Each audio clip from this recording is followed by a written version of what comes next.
say well done for people who've come out throughout the day today in protesting.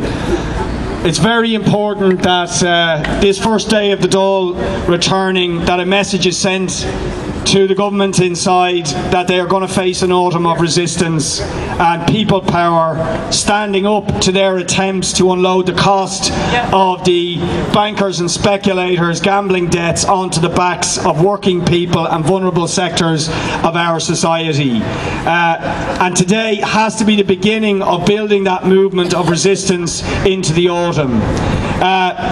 Since the government got in, for the most part, their betrayals have been about not reversing what the last government had already done in bankrupting the country and then signing up to the EU IMF austerity programme.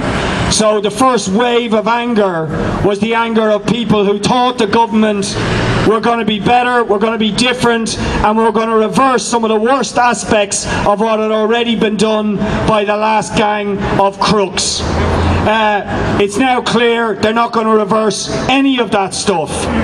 But the next phase of the betrayal is when they start to mete out their own austerity. An austerity where they won't be able to point the finger any longer at Fianna Fáil, which has been their stock trick for the last 3 months in the Dail, is to say it's not our fault, it's all a result of what the last gang did. But come December, come the budget, it's their decisions and there are no excuses. But it is already very, very clear what their priorities and intentions are. In fact, what is going on at the moment is a very deliberate, very cynical process of conditioning. You can see it week in, week out, they fly the kites.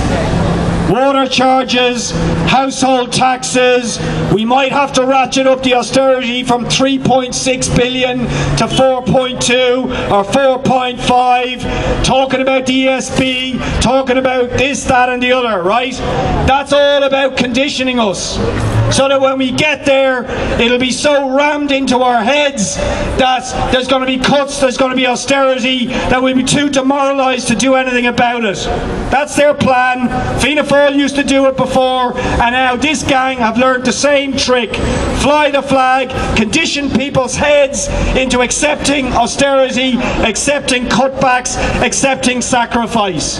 So being here today and saying right from the word go when the Dail reconvenes, sorry, there's a group of people out here who are not putting up with this, who are going to cut through your lies and your nonsense, who are going to challenge you when you say there are no alternatives, and who are going to mobilise resistance against your austerity programme and the EU IMF masters who are standing behind dictating it all.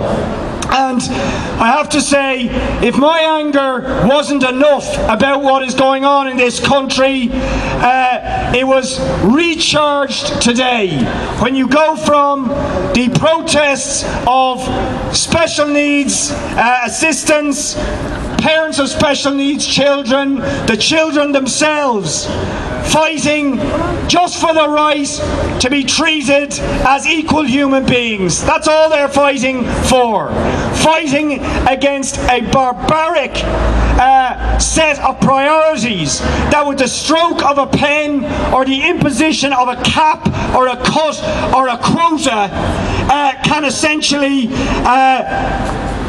do away with the prospects of an equal future, equal chance and opportunity for a future for thousands and thousands of children, and indeed the many others who are in their classes, the whole education system that will be seriously damaged if they continue with these policies. And you go from that, and then I've just come out, and I apologise for being late, to the Finance Committee, which today was being addressed by Richie Boucher, the CEO of the Bank of Ireland. And I mean, really, it just makes my stomach churn. Richie Boucher was the head of the retail division of the Bank of Ireland since 2006. And I asked him about this in there, but he refused to answer. He said, I don't answer questions about individual instances. But Mr. Boucher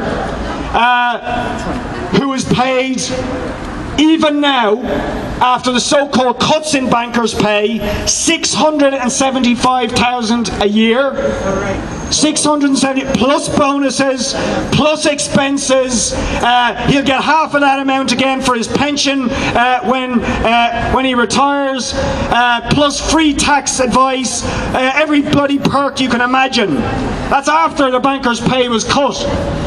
He was the head of the Bank of Ireland's retail division when all the reckless speculative lending went on. He, for example, personally wrote to Dublin City Council supporting Sean Dunn's plan for the jury site, where the banks lent $275 million to Sean Dunn for the crazy plan to build what they were, 15, 20-storey apartment blocks and a new shopping centre on the jury site. Precisely the sort of loans, the reckless lending, the speculation that has bankrupted this country, that has destroyed this economy, and he is still the head of the Bank of Ireland, $675,000. I mean, isn't it disgusting? I said to him, how do you justify getting 15 times what the average industrial worker is getting after doing what you've done? No answer. I don't answer questions like that. It's just unbelievable.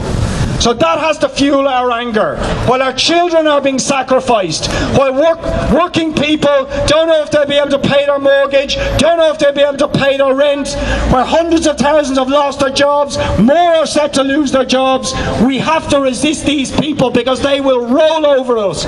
The brazenness of that shows you, unless we fight, no matter how angry, no matter how awful it all is, they will keep going. They will cut our throats, literally. And we have to resist them. And I just appeal finally, therefore, we have to organise. That is what we have to do. Now, often it's a few politicians, a few activists get up and say a few words at these things. This idea of a People's Assembly, we're ordinary people, we did it during the summer, get up and speak about their issues. The reason we're trying to do that is to send a message out, which is people have to fight for themselves. They have to fight and organise for themselves. We will do our best disrupting things in there, shouting at them. We'll use as much of the resources that are available to us to facilitate and support the fight back.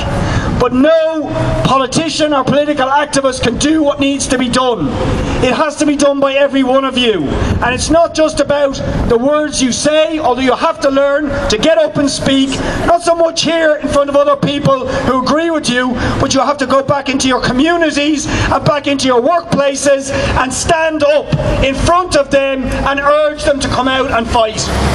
That is what has to happen. Everybody is angry, but everybody believes there's nothing we can do. They lack confidence. They are being browbeaten down by the media, the politicians and all the rest of it. And only the people here can give them confidence. You are the leaders because you came here. But we know the anger we feel is felt by the majority of people in this country. So we have to go back and organise those groups. Whether it's around special needs, whether it's the fact, which most people don't even know yet, that they have done away with council housing. 50,000 people who are on the housing list now will never get a council house. Stroke of a pen. Waiting 7 or 8, 9 years, you're not getting a council house. Half the country doesn't even know that. That's what this government have done. You'll be put in with the NAMA developers and speculators who caused the crisis. They will be your landlords. The new slum landlords of the 21st century. That's what these people are planning to do to us. So we have to organise, and the next date for that, we have to have thousands and thousands out for it, is October the 8th, when the EU IMF come, and then again before the budget. And part of what we have to do, demonstrations can only go so far, but we need to get 5,000–10,000 people out on that date and surround the EU IMF when they get here. But it has to go beyond that. It has to go, because even a big demonstration will not be enough. The only power that we have that will humble the likes of Boucher and these guys is if we bring the country to a standstill. We have to bring the country to a standstill. Now, working people have the power to do that, but it takes organisation. And the leaders of the trade union movement are in bed with the Labour government. It is absolutely clear. So it has to be from the rank and file. The shop stewards, the ordinary people in the communities, whatever, we have to self-organise. So I would just appeal to people, be those organisers in your workplace, in your community, in your college, in your school, in your estate.